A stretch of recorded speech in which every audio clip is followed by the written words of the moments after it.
பார்த்து கொண்டு இருப்பது உங்கள் குங்குமம் ரிவ்யூ. சரி வாங்க வீடியோக்குள்ள போய் என்ன நடக்க போகுது அப்படின்னு சொல்லிட்டு பாத்தீங்கன்னா கரெக்டா அந்த டாக்டர் கிட்ட போயிட்டு பேசின்னு இருக்கா நம்ம அஞ்சலி. அப்பதான் என்னென்ன நடக்குதுன்னு சொல்லிட்டு நமக்கு இப்படியெல்லாம் நடந்துச்சடா அப்படின்னு சொல்லிட்டு ஷாக்கிங்கான விஷயம் எல்லாம் தெரியுதுங்க. என்னன்னு சொல்லிட்டு பாத்தீங்கன்னா கரெக்டா நம்ம தலைவர் இருக்காங்க, அவ வந்து வேற லெவல்ல ஒரு பக்கம் வெறித்தனமா நீ கர்ப்பம் இல்ல இல்ல அப்படின்னு சொல்லிட்டு அடிச்சு சொல்ல வரா. உடனே நம்ம அஞ்சலி இல்லப்பா நான் கர்ப்பம் தான் வருவா அப்படின்னு சொல்ல, ஏய் நீ யார வேணாலும் அப்பதான் நான் அப்ப என்ன ஏமாத்த முடியாது அப்பா அப்பான்னு சொல்லிட்டு லாஸ்ட்ல எனக்கே சொல்ல மாட்டேன் பாத்தியா.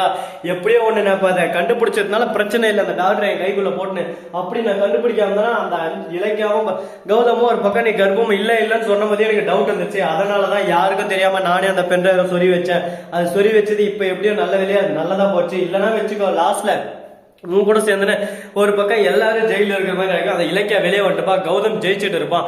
இதுக்கு தான் நான் படிச்சு பல டைம் சொன்னேன், புரிஞ்சுன்னு பண்ணு தெரிஞ்சுன்னு பண்ணு, தெரியலன்னா பண்ணாதான்னு.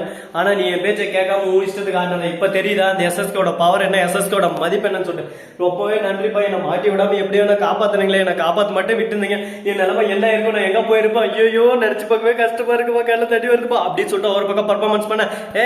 அஞ்சலி பர்ஃபார்மன்ஸ் பருப்பெல்லாம் என்கிட்ட வேணாம், யாரு எவரு என்ன லொட்டு லொசுக்கு எல்லாம் எனக்கு தெரியும். அதனால சும்மா அந்த பர்ஃபார்மன்ஸ் பண்ணி ஒப்பனை ஏமாத்துற வேலையெல்லாம் நீ வச்சுக்காத சரி. அதெல்லாம் ஒரு பக்கம் விடு.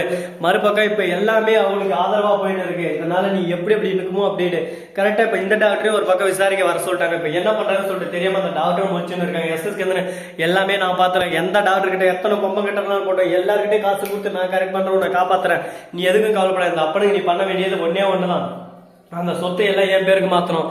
என்னப்பா சொல்றீங்க, முடியாது என்னது முடியாத கிடையாது நீ எதனா சொன்ன இப்பவே காத்துக்கிட்ட போய் உன்னோட ரகசியம் எல்லாத்தையும் உடைச்சு உன்னை அடுத்த செகண்ட் வீட்டோடு துரத்த முடியும். ஆனா அந்த அப்பா அப்படி பண்ண மாட்டான். அந்த சொத்து எல்லாமே என் பேருக்கு மாத்த, கொஞ்ச நாள் போனதான் உன் பேருக்கு மாத்தி வச்சுறேன். நீ சந்தோஷமா உன் பாட்டுக்கிற. அவங்க எனக்கு அவங்க தோக்கணும், மற்றபடி இந்த சொத்து மேல எனக்கு ஆசை இல்லை.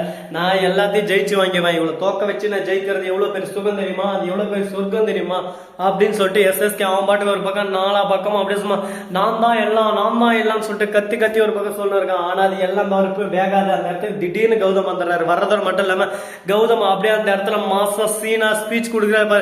அதை பார்க்கும்போது நம்மளுக்கே ஒரு பக்கம் அள்ளு விழுது, என்னடா இது நம்ம கௌதமடா இது அப்படின்ற மாதிரி.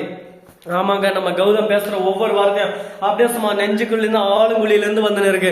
மவனை எவனையும் கிட்ட நிக்க முடியாது, எல்லாத்தையும் தூக்கி அடிச்சுட்டு போயினே வருவான், ஜாக்கிரதை அப்படின்னு சொல்லிட்டு கௌதம் சொல்லிட்டு எஸ்எஸ்கே நீ என்ன வேணா பண்ணு, உன்னால முடிஞ்சதை நீ பண்ணிக்கடா, முடிஞ்சா காப்பாத்திக்கடா அப்படி இப்படின்னு சொல்லிட்டு சவால் விட்டு அந்த இடத்துல இருந்து கௌதம் கிளம்புறாரு. அது மட்டும் இல்லாம இலக்கிய ஒரு பக்கம் என்ன பண்றதுன்னு சொல்லிட்டு தெரியாம ஜெயில உட்காந்து கௌதம் என்ன பண்ணிருப்பாருன்னு கவலையில இருக்காங்க. ஆனா நம்ம கௌதமுக்கு அப்படி எல்லாம் கவலையே இல்லை. எண்ணி ஒரு வாரம் அதுக்குள்ள இலக்கிய வீட்டுக்கு கூட்டின வரோம், சந்தோஷமா இருக்கும், பிசினஸ் ஸ்டார்ட் பண்றோம், ஓஹோன்னு கொடி கட்டி பறக்கிறோம் அப்படின்னு சொல்லிட்டு ஒரு முடிவில் இருக்காங்க. இந்த அஞ்சலி வயிற்றுல இல்லாத குழந்தைக்கு இருக்குன்னு சொல்லிட்டு ரிப்போர்ட் வந்துச்சுல, இதை படிச்சுட்டு உடைக்கணும், அந்த டாக்டரை பிடிச்சி ஜெயில போடணும் அப்படின்னு சொல்லிட்டு மிகப்பெரிய ஒரு கனவோட சுத்தின்னு இருக்காங்க. அந்த கனவு என்ன ஏதாவும், இந்த சாம்ராஜ்யம் யாரு காப்பாற்ற போறாங்க அப்படின்னு சொல்லிட்டு பொறுத்து இருந்து பார்த்தா எல்லாத்துக்கும் விடையும் ஒரு பக்கம் வினாக்களும் கிடைக்கும். ஸோ நண்பர்களே இந்த வீடியோ பிடிச்சிருந்தா லைக் பண்ணுங்க, கமெண்ட் பண்ணுங்க, ஷேர் பண்ணுங்க, டிங் பெல்ல தட்டி விட்டு போங்க. அப்பதான் நான் போற அடுத்தடுத்த வீடியோ உடனுக்குடன் நோட்டிபிகேஷன்ல வந்து கொண்டே இருக்கும். மிக்க நன்றி, தேங்க்ஸ் ஃபார் வாட்சிங், டாடா, see you, நன்றி, வணக்கம், வந்தனம், வருக தருக.